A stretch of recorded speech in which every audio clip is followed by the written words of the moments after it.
మంత్రి నారా లోకేష్ ను deputy CM చేయాలని డిమాండ్ ఏపీ రాజకీయాల్లో చర్చనీయాంశంగా మారింది. లోకేష్ ను ఉప ముఖ్యమంత్రి చేయాలంటూ వరుసపెట్టి టీడీపీ నేతలు డిమాండ్ చేయడంతో ఈ అంశం జనసేనలో ప్రకంపనలు పుట్టించింది.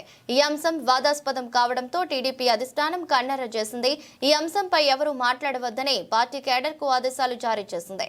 జనసేన కూడా తమ పార్టీ నేతలు కార్యకర్తలు ఎవరూ ఈ అంశంపై బహిరంగంగా మాట్లాడొద్దని సోషల్ మీడియాలో స్పందించవద్దని ఆదేశించింది. పార్టీ ఆదేశాలను ఉల్లంఘించిన పార్టీ లైన్ దాటిన చర్యలు తప్పవని హెచ్చరించింది. మరోవైపు దావోస్ పర్యటనలు నారా లోకేష్ బిజీగా ఉన్నారు. ఈ తరుణంలో లోకేష్ ను ఓ జాతీయ మీడియా ఛానల్ పలకరించింది.